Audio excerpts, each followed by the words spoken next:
put into the cart and brought to market. This is something different, but I noticed that you personally chose pears as the way to go. Is it very difficult to grow pears? Pears are actually pretty easy to grow. They want to grow vertically very fast. So the growth and the satisfaction that somebody would get from growing them, it's actually quite rewarding. Actually quicker than apples. Well, I thank you for this wonderful basket that you gave me. I'm going to take this home because I got a few recipes that I want to put together. It was an absolute delight meeting you, and thank you for the lesson. I will keep it in mind once I plant my own trees. Arrivederci. Grazie. Thank you. Aren't these pears absolutely fantastic? I'm telling you, this dessert, pear with marsala sauce, you are going to love it. Basically what it is, we are braising the pears in marsala. Marsala is a Sicilian wine, fortified wine, tastes a lot like port, but it's better. Why? It's from Sicily. Pears, we peel the pear, we have cut the bottom of the pear, very simple. Now we need to core the pear. In order to core the pear, you need to have this instrument. It's something medieval looking, but it does do the job. Now, let's go at it. I want to show you how to do it. First, whoa, this pear has a mind of its own, right here. On the inside, as we go, you need to be very careful because if you're not, this little sucker will pop all the way to the other side. You want to bring it as far as you can. How do you know when to stop? Right around here is when you feel that the metal is coming, right where my thumb is at. And I can feel that it's pretty close to it. I want to take a chance and I say, that's it. All right, finally it's coming out the way we want to. And you put it back up. This is what I love about this instrument, just in case. You slide it right out and you get rid of it. This we don't need, we're not gonna eat it. In the pan, we place the pear. Once you place the pear in the pan, it becomes a very difficult recipe from here. One of those recipes that requires at least a master's degree in college. Are you kidding me? It's such a simple thing. Marsala wine, plenty of it. There you are. And then all that you need is just a touch of sugar, just a touch. No, you need a lot of sugar. Why do you need a lot of sugar? It's very important. What the sugar does together with the marsala, as they're cooking together, it creates a syrupy sauce. The syrupy sauce in which we are braising the pears is really at the core of this wonderful thing. The marsala has a big rotund body. If you don't like marsala, you can go with port. But what I propose is marsala because in my opinion, it brings out a dimension that port does not have. Now, bring this to a boil. Once it reaches a boil, you want to lower down the heat, and then every 5 minutes, you want to go through the process of doing this. You need to braise the pear. And what happens as the marsala reduces, it becomes thicker and thicker and thicker. As the sugar engages with the marsala, it gives it the thickness that's absolutely spectacular. And what will happen is that the pear will move from this color to a deeper, richer color. The time that you want to cook it for is if you want a firm tasting pear, meaning something that has a bite to it, that cuts and has a chew to it, so to speak, al dente, if I want to use an Italian word, you are between 25, 30 minutes. If you want a super soft, go between 40 to 50 minutes. But remember, you want to do this with a simmer, and you want to be doing this every 5 minutes. Now, what does it look like? Because I'm talking a great deal. I have a couple of pears that I made earlier on, and I want to show you what the color eventually will be like. And this is it. It's absolutely fantastic. It's one of those things that you look at it immediately, you fall in love with it. What do we do with these pears? We're going to let this rest. This is not a dessert that you want to serve hot. And the more you let this rest, the more you let it come to room temperature, especially the sauce, it picks up a fantastic viscosity to it. In addition, in order to honor Sicily, one of the things that we like to serve it with is a sweetened ricotta. All that you need to do is take some ricotta, your favorite brand at the store will do. What we've done with this ricotta, we put it over a strainer for just a few minutes, and what happens is the water drips out of it, and what you're left with is the thickest part of the ricotta. Ricotta is, in my opinion, one of these misunderstood greatness in Sicily. The ricotta tastes so fantastic, especially in springtime, that the best cannolis are made, and there is nothing like a Sicilian cannoli. It accounts for a third of my body weight. Trust me when I tell you. Sugar, plenty of sugar. Now, what I like to do, some people like to whip it very fast. What I like to do is using an instrument like this, a spatula, you want to press it into it and kind of let it work with it. Just let it work. Now, another ingredient which is typically of the southern Italian part of pastry making is pistachio nuts. Pistachio nuts, what we've done with the pistachio nuts, we have chopped them up. And what I'd like to do is to add it. If you're allergic to nuts, if you don't like nuts in any way, you don't have to do it. Actually, what you can do is add to it a little bit of chopped chocolate. And let me tell you, it will take this to a whole nother level. We're going to stick with the pistachio nuts. Pistacchio di Bronte is a brand of pistachios from Sicily, which is out of this world. One of these things that people go crazy over. So let's see. Oh yeah, we're done. This thing is finished. It's already, the condiment is being executed masterfully, if I can use my own dictionary and language in this process. So we have the sweetened ricotta. The pears are finished cooking. Let me show you how to plate it, because this is a spectacle you don't want to miss.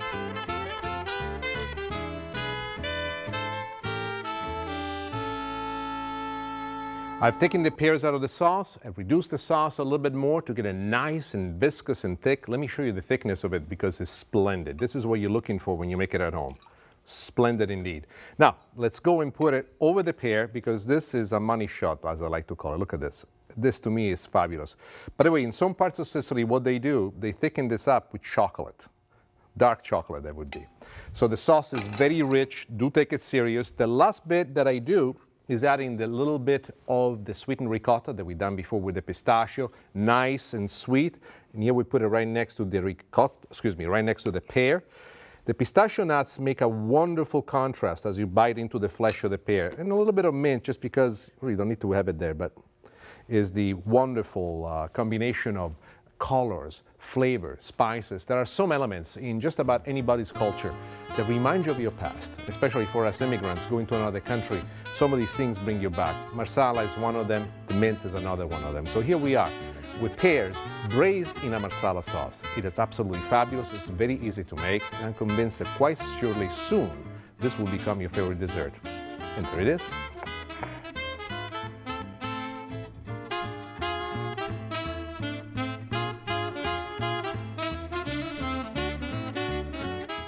Thank you for joining me once again. It's been an absolute delight to share with you a couple of my favorite recipes. We've done New York steak with a vodka martini sauce, and then pears with a marsala sauce and a little bit of sweetened ricotta as well. But before I let you go, I have to share with you a secret which I had to extract from my wife, and how to make the perfect martini. Two things you need to know. When I drink cocktails, the only cocktail I drink is a martini. And my martini is only made with vodka. However, I have gone all over the world, New York, Rome, Paris. I've had martini in some of the best bars that they exist, but no one makes it as good as my wife, Nancy. Now, the thing that's really funny is that Nancy cannot stand the taste of a martini, and yet she has the ability of making it the very best. So I say, honey, you got to give me the secret on how to do it because I want to share it with my viewers. And she gave it to me, and she gave me specific orders on how to follow the recipe attentively. First and foremost, you start with ice. Why? I have no idea. One of the things I've learned, I do not argue with my wife. So there it goes, the ice in. Then we put 3 shots of your favorite vodka. Whatever it is that you like, you put it in. So 1, 2, 3. Away goes the vodka. Then 2 scant teaspoons of vermouth. There you go with the vermouth. Inside a glass, we have a pimento olive, and then it comes the best part. This is the shaking of the martini. Shake, shake, shake, shake, shake, shake, shake, shake. My hands are hurting. One of the things that she told me to do is to actually use a towel to do this. You have no idea how cold the stainless steel thing gets. But anyway, here we go for the pouring of the martini, and watch what happens next. This to me is pure gold. It comes down and immediately I know that just a couple of sips and the day is going to turn for the better. I can see my cat Luigi jumping on my lap. I can see Luca jumping as well. I find myself caressing them both. I listen to the music in the background. I look at my wife. I know I'm home. I don't care how much money you make. I don't care how rich you are, but some of the best moments in life are the moments that you spend with the people you love the most. So my name is Stellino. Nick Stellino. I might not be an action star, but this is my favorite drink, a vodka martini. From my heart to your kitchen, arrivederci e grazie. Salute. She still makes it better.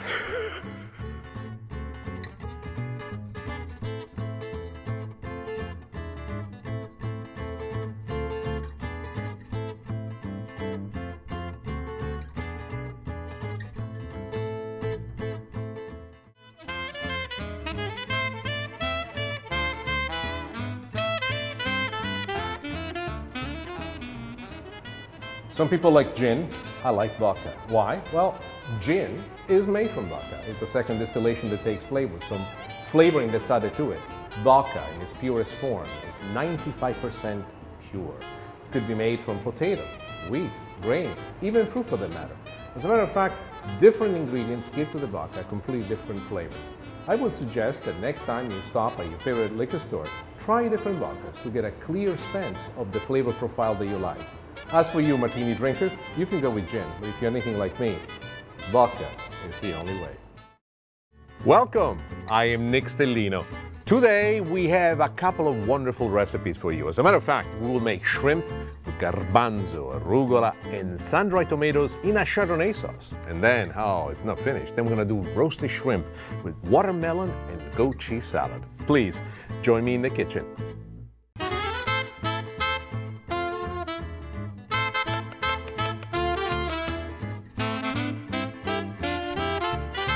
Spicy just right.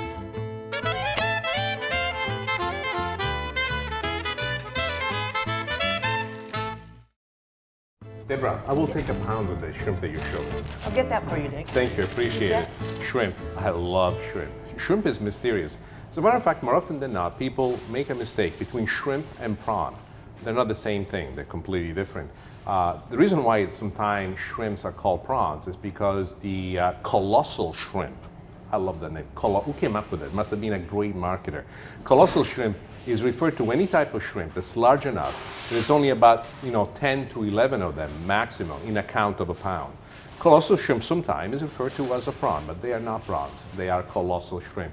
Thinking about this, there is colossal shrimp, there is jumbo shrimp, there is extra large shrimp, there is large shrimp, and so forth and so on. Grazie bella. Now, depending on the recipes that you make, you have to choose the shrimp that you want. For the grilling myself, I like to go either with colossal or jumbo because they respond to the heat a lot better and they're full of juices. And also keep this in mind. There's a difference between shrimps that are grown in cold waters and shrimps that are grown in warm water. The cold water shrimp is much smaller because they have to resist the incredible coldness of the water, but they are juicier because of the little bit of extra fat that they have in responding to the change of temperature. Warm water shrimp tend to be bigger and a little bit more leaner. Remember, shrimp is something that you need to cook with care because it goes from cooked to overcooked quite quickly. I have in mind an idea of something special I want to make for you. I'm going to show you to use these extra large shrimps and put them together into a recipe that will become from now on one of your favorite ones. So come with me to the kitchen. I'll show you how.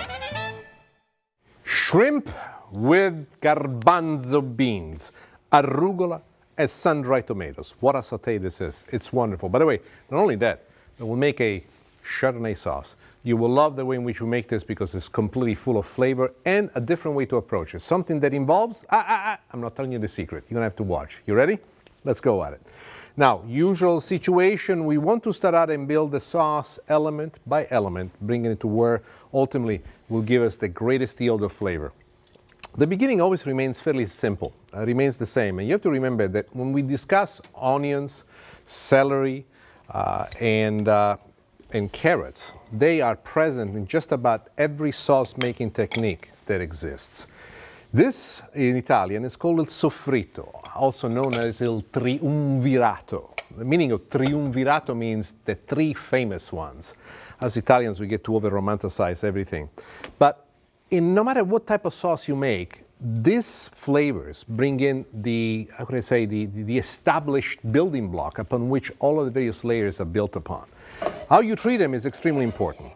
I see many times that people start out the pan with very hot heat.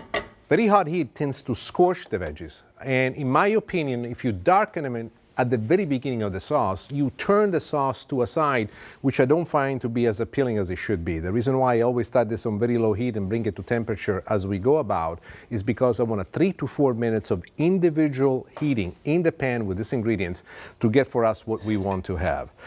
Once these basically get to a nice softened state, and will be in 3 or 4 minutes, then you start adding the other ingredients. What are the other ingredients that you want to add? Red pepper flakes. The reason why I love red pepper flakes, first and foremost, is because they allow you to control the heat of what it is that you want to do. But there is one ingredient that you have to see that is fantastic. Pancetta. What is pancetta? Pancetta is first and foremost pork belly. Us Italians use this pork belly as one of the building blocks of everything that we make, mostly used for pasta sauces. But I find that the mixing of pork meat with shrimp as a dynamic where almost the yin and yang of things that come in together. Pancetta, when you go to the store, basically looks like something like this.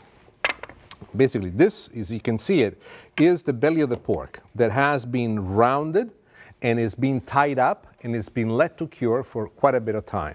What we've done with this, we have taken a couple of slices and we've chopped them very fine.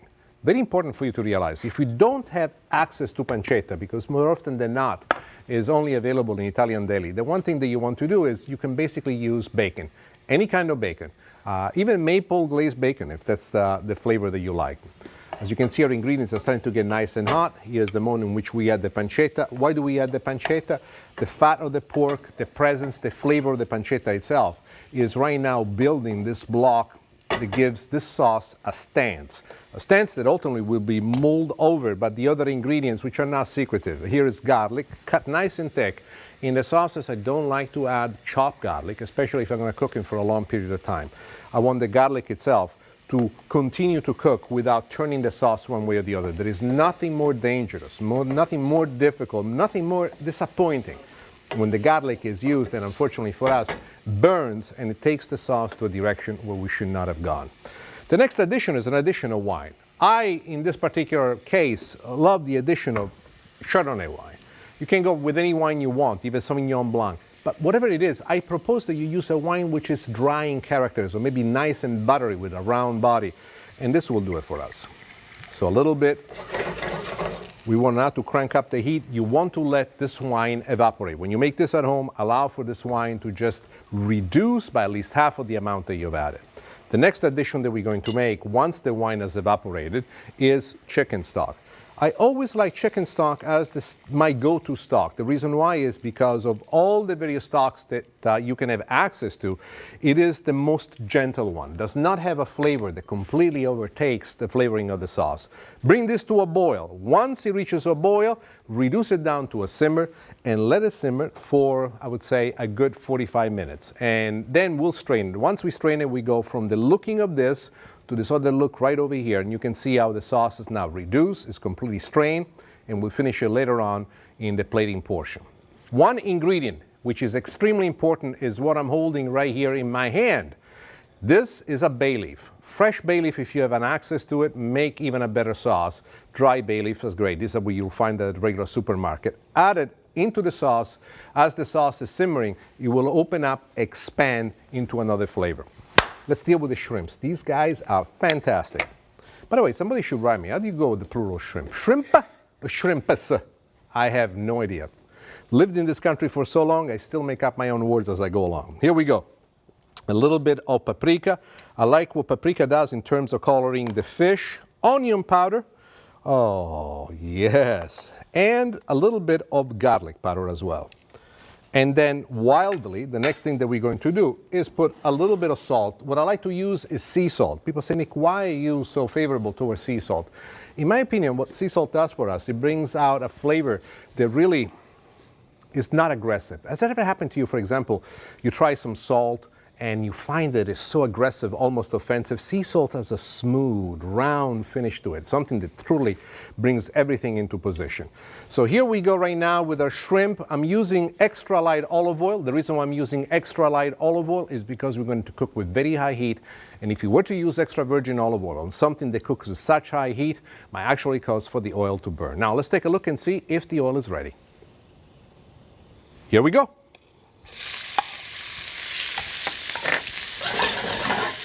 We do not want to cook the shrimp all the way through. What we want to do with the shrimp, we simply want to cook it for just a couple of minutes until it changes the color, until the flavorings that we put on it coat the outside of the shrimp. You can see the richness of what this has and how beautiful it is and how it's come into full motion. The shrimp is still raw on the inside, and that's exactly where we want to have it because we want to finish the shrimp in the sauté later on. Now, let's take the shrimp out of the pan. What I've done here, I have a little bowl with a strainer. just so that the extra oil drips through. But I don't want to toss this oil that's in the pan right now. The reason why I don't want to do that is because this oil has the flavoring of all the spices that we use up to this point, the juices of the shrimp, which have come out during the cooking, and we're going to use this as a continuous base for what we're about to make. So let's put the shrimp aside and let's get involved now with the making of the dish. So first and foremost, we go with a little bit of our onions, nicely chopped. We want this sauté to move quickly. In this case, it's important for the onions to be finely chopped, because the finer they are, the quicker they cook. And look at it, they're going just exactly where we want it to go. A little bit more pancetta, because I do like to have the chewing experience as I go into the shrimp, together with the pancetta, which will have browned nicely at the end of the dish, and bringing us a richness, a dynamic, flavoring dynamics, which we're truly seeking. Sun-dried tomatoes. What I'm adding is sun-dried tomatoes, which I've chopped. Let's spend a moment to discuss the sun-dried tomatoes. These sun-dried tomatoes were packed in extra virgin olive oil, so we've taken them out. We had drained the tomatoes, we washed them quite well, now nice and soft, and then we chop them up. If you buy sun-dried tomatoes out of a plastic bag, before you can use those tomatoes, don't make me laugh too hard, because once I had one of my friends say, "Oh, Nick, I buy them in a plastic bag, I take them out, they look like chips. I toss them in there, they work perfect." They don't. It's a problem. If you take them out of the plastic bag, these are truly sun-dried tomatoes, but you have to revive them in hot water. Then you have to let them set in hot water for about 30 minutes or so. Then you can drain and pull them out, then you can chop them, then you can add them. But if you have access to sun-dried tomatoes packed in extra virgin olive oil, that is the direction where I want you to go. Garbanzo beans. Right out of the can, we drain them real well, and we have washed them as well. You want to wash them because in the water in which the garbanzo beans are packed is an enormous amount of salt. You do not want to have that excessive salt in there. A little bit more garlic into it so they can all cook together. Uno, due, tre. Let's get this. Oh, look at this already. I'm composing a miraculous painting. Now we go with the shrimp that we placed aside. We're going to finish the shrimp here in the sauté pan. Guarda, guarda che bellezza. Uno più bello dell'altro, which means one more beautiful than the next. And then the unexpected is finally become the expected, and that is the addition of the arugula. As we add the arugula uncut, I want for this arugula to actually wilt into the sauté. Not only will bring out color, but also will bring out a fantastic peppery flavor, which is so typical of the arugula in the serving of this dish. So I'm going to let this cook for a little while longer until the shrimp cooks all the way through. I'm going to finish up the sauce, and then I'm going to show you how to plate this.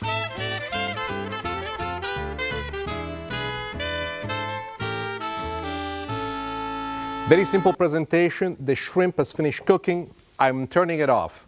However, one thing that I love at this point is the addition of softened butter. Look what happens once we add the softened butter. Just a tiny bit, that's all that you want. But it gives it a glaze. A glaze that sheens on top of the shrimp. And also, if you do it nice and light, as we're doing it right now, it makes it sparkle. Not just in the eyes, but makes it sparkle overall. The flavor is a softened creaminess to it that brings you exactly to the direction you want to go to. We have our plate here ready, and this is the way I like to do it. Build it right on top of it. This is very country style. Don't stand there and spend too much time on where it goes, where it doesn't go. Make sure that all of the ingredients are present. A little big piece of shrimp right on top. A little bit more of the ingredients around it. Let it sing. This is something that has to sing for you. And then we go with the sauce. The sauce, what we've done with the sauce, remember we have strained the sauce once the sauce comes to the right consistency, and we reduce it a little bit more. If you find that the sauce needs even more thickening, be patient. Always finish the sauce first before you start with your presentation. So here we have shrimp, garbanzo beans, a little bit of sun-dried tomatoes, arugula, and a Chardonnay sauce. Signori e signori, ecco a voi il mio capolavoro. Ladies and gentlemen, here it is for you, my personal masterpiece. But then again, would you expect anything less?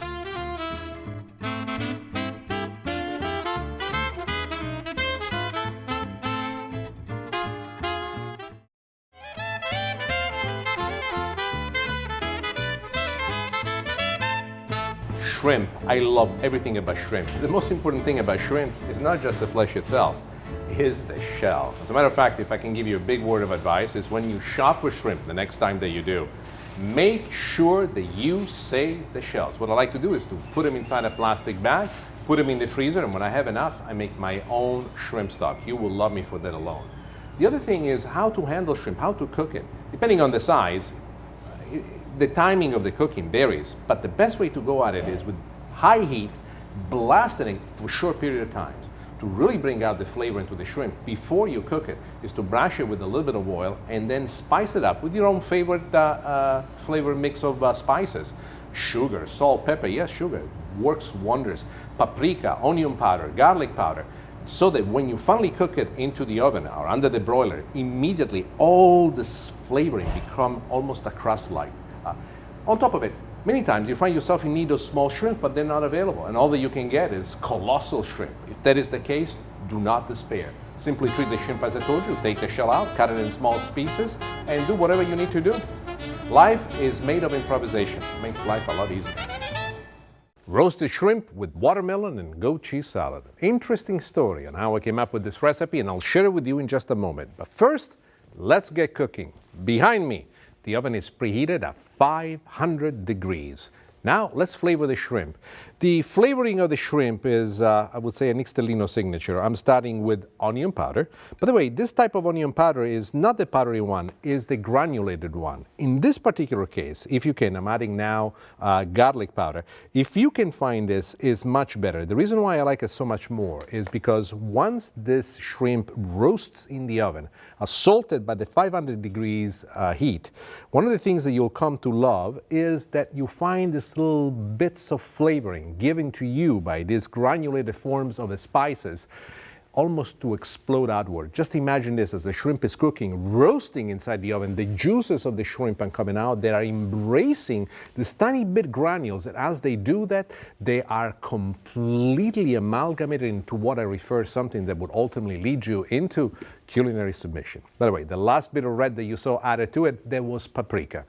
Since we are roasting in the oven with a very high heat, we have to be careful about the kind of oil that we place in our pan. I prefer a non-stick pan so that nothing sticks. In this case, what I'm using is extra light olive oil. Extra light olive oil has the ability to take very high heat, very high smoking point without burning. Very important for you to remember this. Extra virgin olive oil, when cooking with such high heat, might give us a problem in smoking inside the oven. Also, what I want you to do, be a bit organized in making sure that the shrimp is not standing on top of each other. I want them to touch the bottom of the pan so that they cook evenly inside the oven. Now, let's take a look at the watermelon.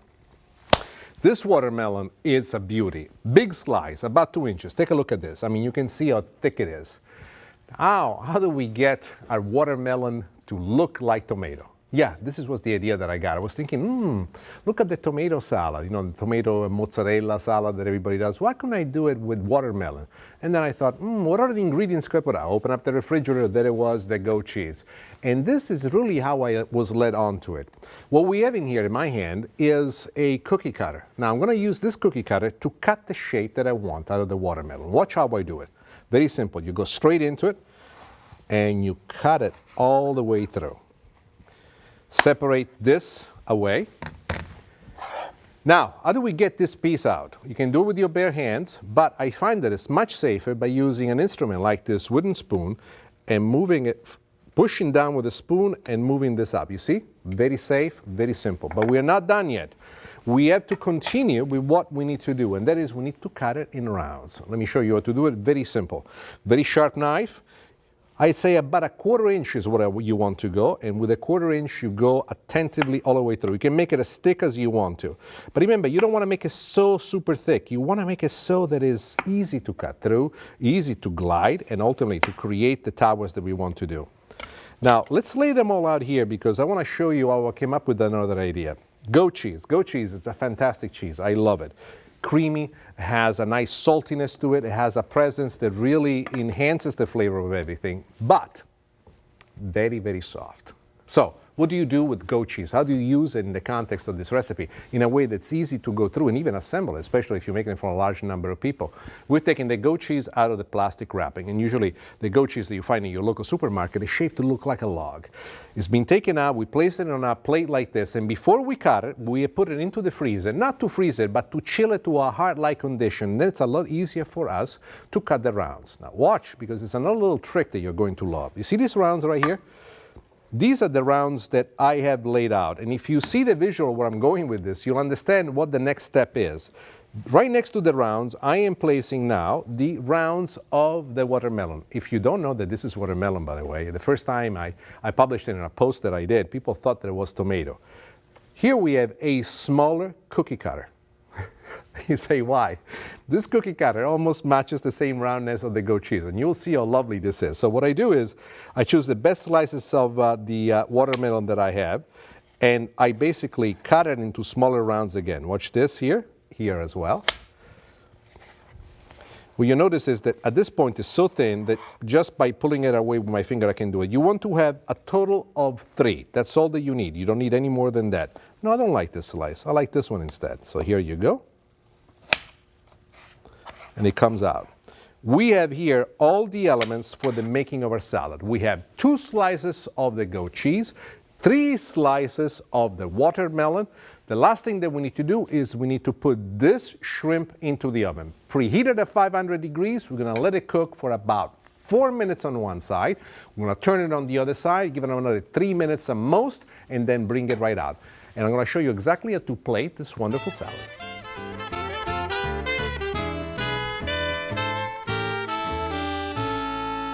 Still hot. Got this out of the oven, still sizzling. Here where we have a little addition that you're going to love. If you do this in Italy, they kill you. I mean it. They absolutely kill you. There is no Italian chef who would ever recognize legally what I'm doing as a good thing. What we're just doing, we're grating some fresh Parmesan cheese on top of the shrimp. Shellfish and Parmesan cheese is illegal in Italy. However, we're not in Italy. I love it, and this is how I roll. So the next thing that we do, we're gonna put this on the side, and the Parmesan cheese will create a nice, wonderful glaze on top of the shrimp. Let's assemble the salad. We have our ingredient. First and foremost, right here, we have our watermelon. So I put a piece of watermelon down. Bring close to me the goat cheese. Here we go with a little piece of goat cheese. Another piece of watermelon right on top of it. Another piece of goat cheese right on top of it. And lastly, we close it with a piece of watermelon. So here we have our watermelon salad. Looks very much like tomatoes. And you would not be wrong. Here what I have in my hand is some leaves of arugula. What I'm going to do with this arugula is just to bathe a tiny couple of drops of extra virgin olive oil. And I'll show you what I mean. Just no more than, there you are. That's enough. Too much almost. So I'm going to do this with the arugula light. I'm going to place it right on over here. Watch this. This is important. I have balsamic vinegar in here, dark balsamic vinegar. I'm going to place it in here just because I want to use it, and I will show you exactly what I want to do, and I want to have the dexterity and the ability of mixing it together. Now, before we get going with anything else, we choose a little shrimp. We place it right on top of it. Just because I'm all Mr. Fancy Schmancy, I put a couple of the arugula leaves on top because it gives me such pleasure. A little piece of shrimp on top of that too. Let's make it 2. And we decorate the whole thing with a bit of extra virgin olive oil that goes all the way around, just like this, and use the best quality extra virgin olive oil that you can. And then, remember the vinegar that I told you before? Here it goes. I want to do just a couple of drops in there. You don't need any more of this flavoring because this by itself is fantastic. Signori and signori, roasted shrimp with watermelon and goat cheese salad. Whew, I love this. And there it is.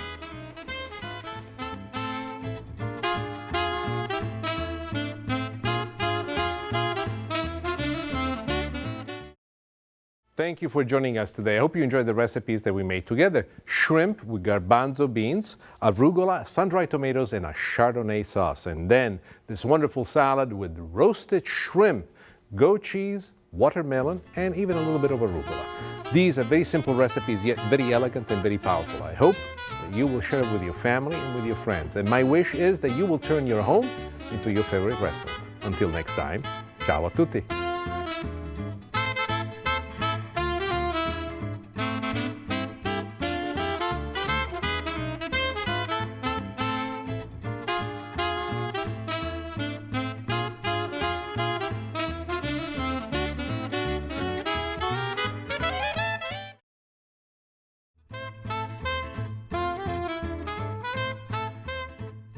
I wanted to discover something new about rucola, and I decided to get connected with one of the experts. Ray, how you doing? Good Nice morning. to see you. Always a pleasure.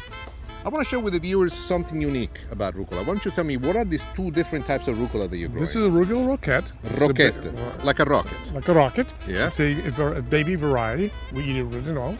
This is arugula sylvatica, which is a wild variety. Selvatica. This I had done before. This is very spicy, very peppery. Very spicy, very peppery. This is too, but it's softer pepper.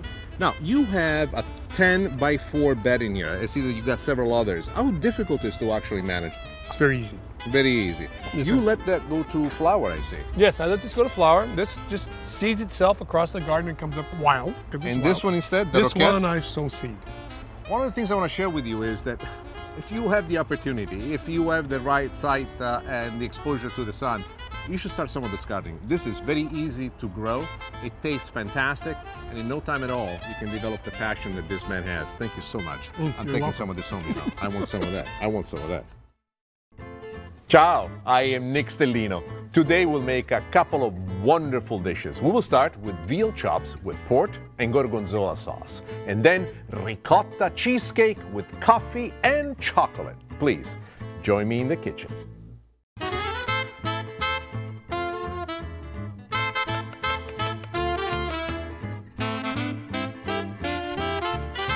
Spicy, just right.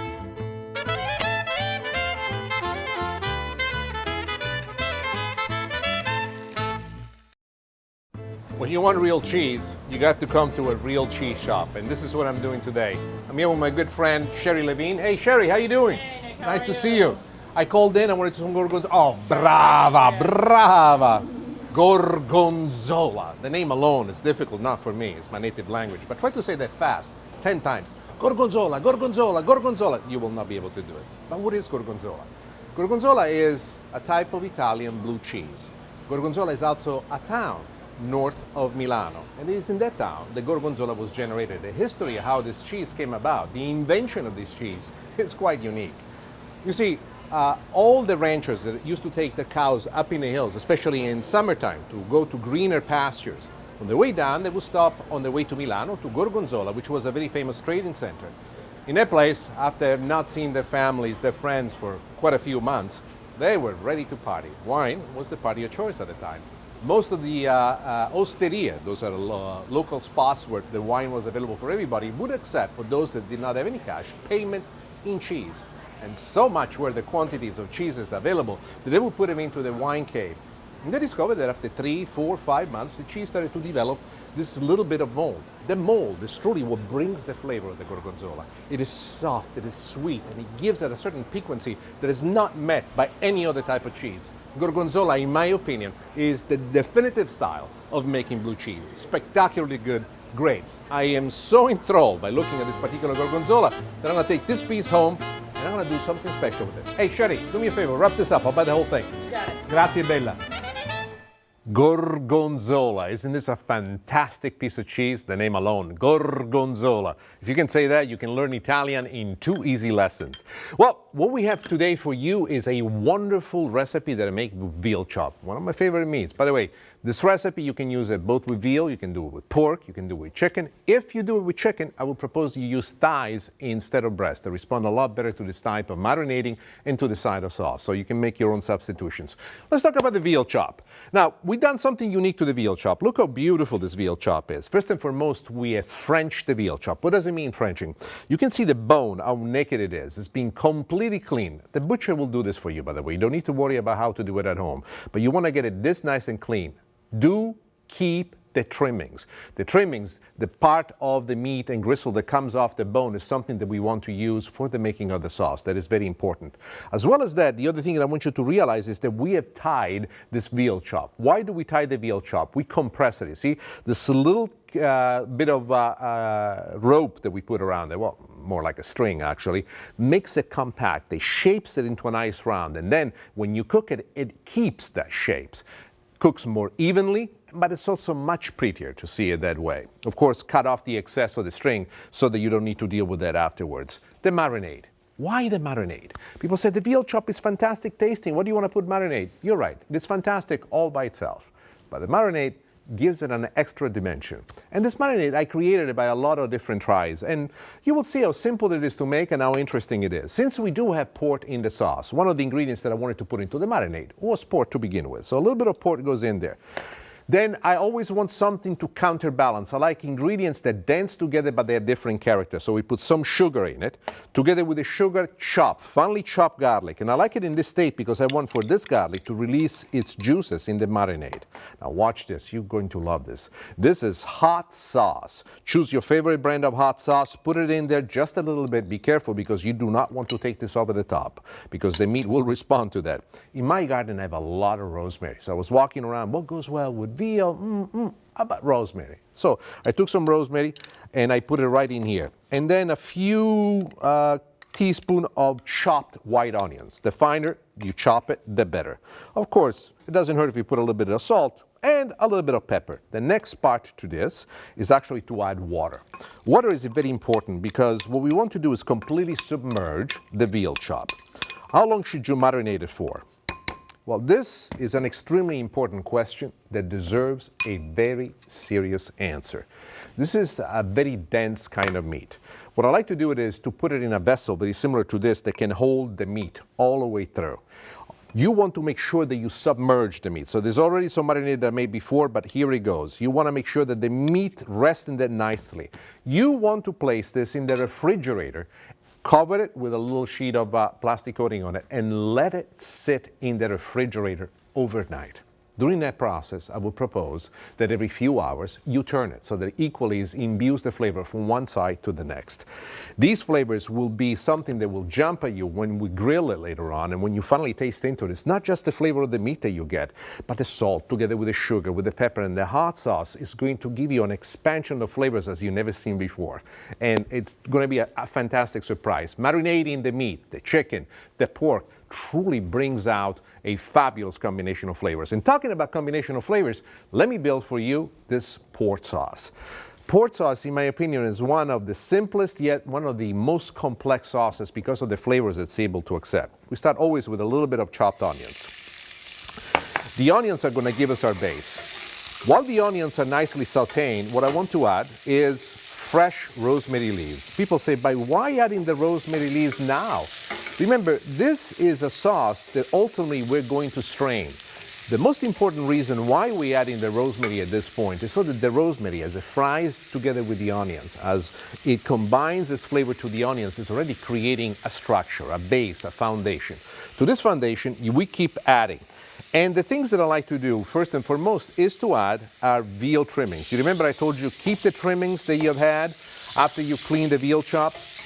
These are fantastic because not only they're going to cook, but we're not going to eat those. What they're going to do, they're going to release into the sauce the base, the flavor, the structure, so that when you finally have the veal sauce that will accompany this with the stock and with the pork, the veal presence will be in it all the way through. Together with that, to even give it much more of an expansion, I add another meat, bacon. Trust me, I don't know what it is with me, but I love bacon. Maybe it's because I'm Italian and we adore pancetta, but bacon is splendid. You can use pancetta in this particular case if you can find it. If you don't find it, basic bacon will do. And you will be totally surprised as ultimately you will see how much further this flavoring, this base, this context of building this sauce, what it creates for you. You have to have a visual of where this thing is going to take you. We go then with a little bit of chopped garlic, just a quick saute, and then the most important part, first we put the pork abundantly. The pork is at the base of our sauce. You definitely want to have not just a splash of it, you want to have quite a bit of it. Next to the pork, we go with the chicken stock. The reason why I use chicken stock is because chicken stock has a much gentler flavor. And unlike meat broth, will not overtake the flavoring of this. You want to bring this to a boil. Once it reaches a boil, you want to reduce it down to a simmer, and you want to let it simmer for about 45 minutes. After 45 minutes, we'll strain it, we'll continue, but I'll show that in just a moment. Now we have our grill pan here nice and ready. We'll make it nice and hot. And let's deal with the veal chop. dealing with the veal chop is extremely important. The first and most important part of it is that you have to dry it nicely. Let's assume that this veal chop has now rested in the refrigerator for the overnight period that I've given you. One of the things that I like to do is to scrape off the excess of the onions that are always sitting on top, and then you have to dry it. You have to dry it nicely, exactly like this, to make sure that it's as dry as possible before you put it into the pan. Why? If it's wet with the liquid of the marinade, as soon as you put it in the pan at home, if it's a grill pan or even a saute pan, because you can also saute it just as quickly, there will be an enormous amount of splashback. And that could be painful if you're not prepared for it, besides being messy. So that's one of the things that we do. And also, as I clean it up, I try to be attentive in making sure that I scrape off as many of the onions as possible. This is not something that you need to worry about if you do this on the barbecue outside. This whole process can be completely ignored, but what cannot be ignored is what we're going to be doing next, and this I have to show you. Let me put this aside. Now we clean as best as possible the veal chop. The next thing that I want to do is I use extra light olive oil and I sprinkle just a little bit on top, just a little bit on one side. Use your fingers to put it all the way through, to put it on the other side. You want to make sure that it's as well oiled as possible. At this point, in spite of the fact that we add salt and pepper in the marinade, you want to put some on top. People say, but why do you do that? The reason why I do that is very simple. This is going to be the condiment that your tongue, your papilla, are going to connect with the first bite. You want it to be there. You want to create the nice crust of flavor that you have. And then with every bite, you will have all the other flavors penetrating and moving along with you. We have the grill pan nice and hot. I have blasted it to super, super hot. The technique I've shown you before, I have two pans stacked on top of each other to make sure that the one below retains the heat. You don't have to have the same exact pans, but something that has the same surface. So here we go. And voila.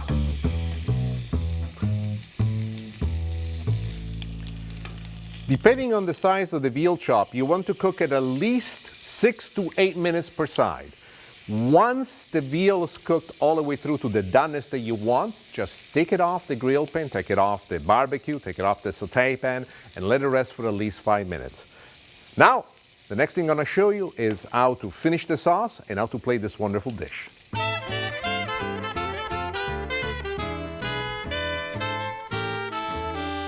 We're almost there. First, let me show you what the veal chop looks like once it's finished. You see this wonderful color? That's a byproduct of the marinade. Port and sugar that create this wonderful caramel finish to it. Also remember, extremely important, that while it's resting, you cut off the string that we used before to give it a shape. How do I know? Trust me, I've made the mistake before. Let's strain the sauce. Something very important about this. I want to show you a technique on how to strain the sauce without doing too much splashing.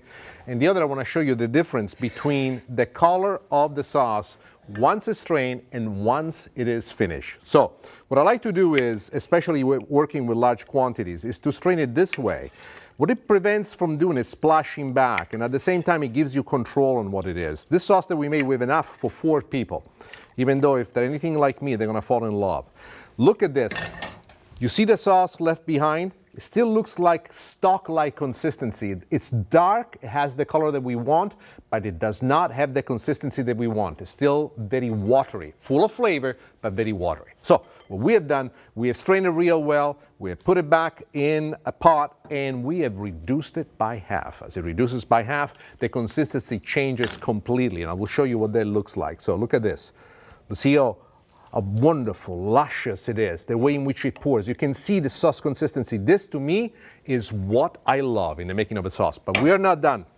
The next addition at this very point is the addition of the cheese. We're going to bring this back to a boil. We're going to add the cheese. We're going to let the cheese melt into the sauce.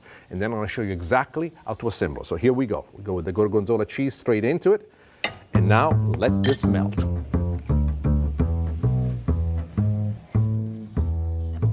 The cheese has completely melted into the sauce. The sauce is ready to go. The last addition that I'm going to do is just a little touch of softened butter. Why do I do that? Really, you don't have to do it, but what it gives is a sheen, and you will see this little sheen is like a coat of clear varnish that goes right on top of it, that shimmers, it flows, and plus it gives it this wonderful buttery taste. Just let it melt. Do not have any heat underneath. There is enough heat in this sauce right now as it is to melt it exactly to what we want. Now come with me because I got to show you how to put this together. We already have the plate set up. What I love to do in this particular case, in this recipe, I like to first pour the sauce at the bottom. I'm going to use the well of the bottom of the dish as the positioning of what we want for the sauce. Nice and fluid, just like this. And then we put a veal chop in there. I almost say pork chop. You know why? Because chopped here, chopped there, I go all over the place. But this is, to me, a work of art. Veal chop with pork and gorgonzola sauce. And there you are.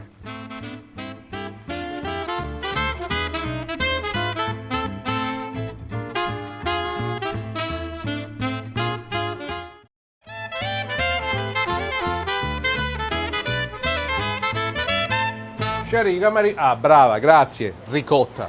I have with me my ricotta. You see, as a good Sicilian boy, to me ricotta is extremely important. But what is the name ricotta? Ricotta in Italian means cooked twice. What does it mean, cooked twice? You see, whey, which is the byproduct of making cheese, is used a second time, brought to heat once again, to create ricotta. Up north, they mostly do it with cow's milk. In Sicily, we do it with sheep's milk. And let me tell you, ricotta tastes different every time of the year, depending on what is it the sheep are actually eating. Spring ricotta is the best. It's the most flavorful one. We, in Sicily, make it with all sorts of dessert. As a matter of fact, I have a dessert in mind for this. I cannot wait to show you what that is. I remember when I was a little boy at my grandfather's farm, watching the ricotta be made. I remember what it was like to see it pour into these little baskets where they would let it drain until it would solidify somewhat. I remember tasting it, just as it was. It tasted like ice cream, better than ice cream. This is a fantastic alternative that you can use not only for making desserts, but also for putting on top of your pasta. Instead of cream and making a cream sauce, you can use ricotta. One of the things that I love, which is typical in Sicily, we make this fantastic tomato sauce. We mix it together with the pasta. We top it with ricotta. We splash it about one more time, the creaminess that it flows all the way through. Oh, I'm getting too excited about this. Now, I'm gonna go back into my kitchen. I'm gonna show you a recipe that it's all Sicilian. And it features ricotta. You will love it. Come with me.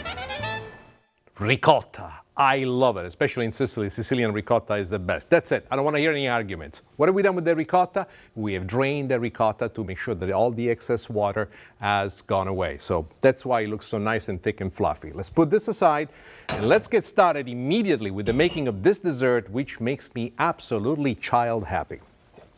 Graham crackers. We already crumbled them down to almost like a powdery form. To this, we add our melted butter. And together with the melted butter, plenty of sugar. Why? Because it's great.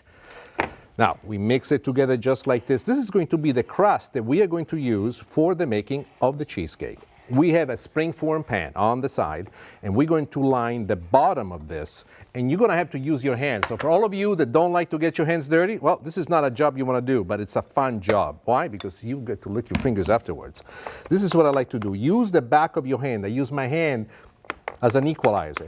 I find that this is very helpful. What you want to do at this point is be very patient. Try to cover every angle that you can to make sure that it's almost there's no metal showing. If there is a little bit, grab it somewhere from here like this and do it. It's an approximation, but it works. You're not building a cathedral. You're making a crust. Some people get so tragically involved in this that they go, oh, no, it's not perfectly even. This is fun. The moment you make things too complicated, the fun goes away. So we put this aside. We let it rest. The oven behind me is preheated at 325. Now we got to make the mixture that makes this cake a masterpiece. This move is mine. You cannot copy it. I'm sorry. I do not give any classes on this. This is my move. First, we start with the egg yolks. With the egg yolks, we got to have plenty of sugar. This is actually a structuring buildup of this. And then I need my little friend. Here we are. We start slowly at first, like this. Then you increase the speed a little bit more at a time, a little bit more at a time, until you get to this point. We got it to the consistency that we want. It's a ribbon consistency. What does it mean? Take a look at this. As I lift the mixer, you see it leaves a ribbon behind. This makes the eggs exactly where we want to have them. At this point, the next thing that we need to do is to add the ricotta into the mix. Together with the ricotta, we need to add the other ingredients, which are extremely important to us as well. One of the balances that I have is an addition of espresso. This is espresso coffee that I made. You can use any coffee you want, but I like to make it nice and thick because I mix it together with the chocolate and it gives us the finish that's also known as mocha. Together with that, chocolate, and plenty of it, just like this. Together with the chocolate, a little bit of lemon zest. It brings out another dimension to it. At this point, you want to, once again, mix this, but first start slow, because we want to cream the ricotta, but we want to do it gently. We want to use this as the base for the other addition that we make. Look at this chocolate, it's going to get mixed. You can use chocolate chips if you want, but I find the shaved or chopped chocolate is much more effective.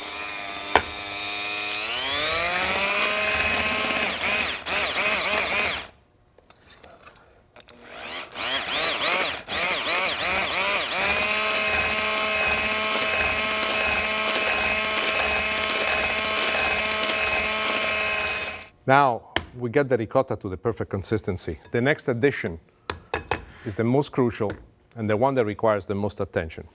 Ahead of time, we've beaten the egg whites to meringue-like consistency, beautiful peaks. Now we have to fold them into the cake mixture.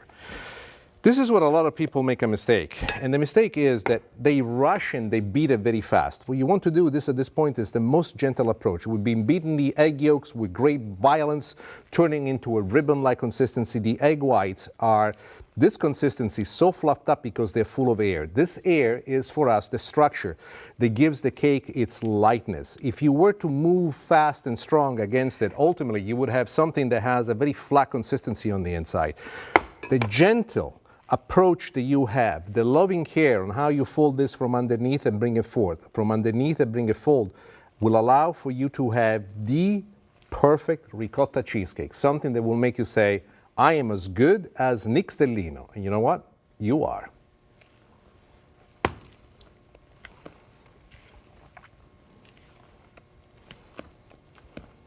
Here we are. We've gotten to the last addition, gently folded it through. You see all the white bubbles have disappeared into the mix. The chocolate is there. It's sustained by the egg yolks together with the ricotta that has this wonderful creamy finish to it. All that we need to do now is to assemble it. This is a spring-form pan, which is ideal for this particular preparation. Now we pour it gently. Let it go to the center first. Let it spread out on its own. Using a spatula like this makes it a lot easier for you to pour everything exactly where you want to have it. Leave a little bit behind, because I guarantee you, if you're anything like me, this is the pay that you get as the chef in the kitchen. You have a little taste of what this is all about. Then using the top, you spread it about. Now, let's talk about the temperature once again and the cooking time. 325 is the oven. We're going to put this in the oven for exactly an hour and 15 minutes.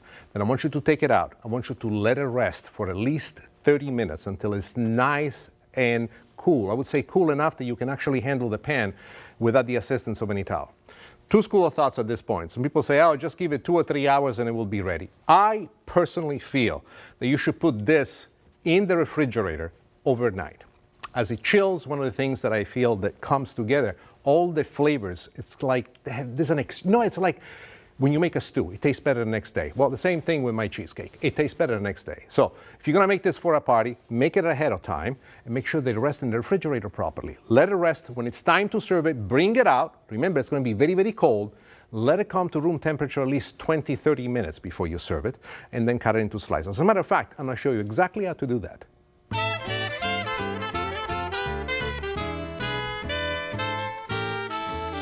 Cut the perfect slice. Look at this baby.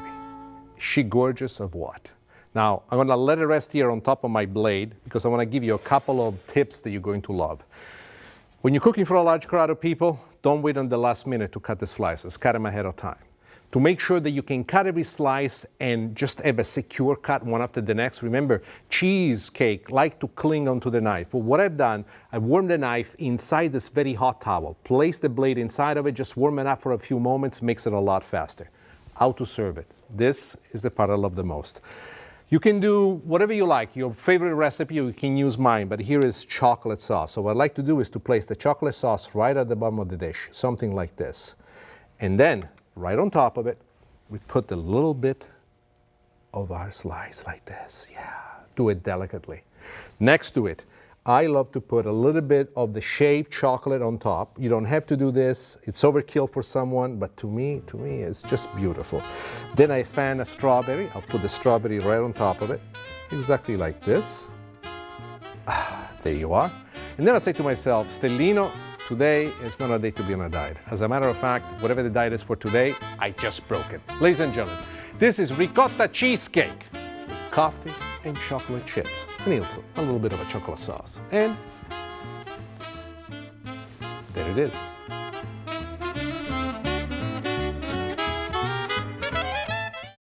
Thank you for spending time with me. I hope you enjoyed the recipes we did for you today. Veal chop with port and gorgonzola sauce, and then ricotta cheesecake with coffee and chocolate. Hope you will share these recipes with your friends, your family, your neighbor, and I hope that you will learn how to turn your home into your favorite restaurant. Until next time, ciao.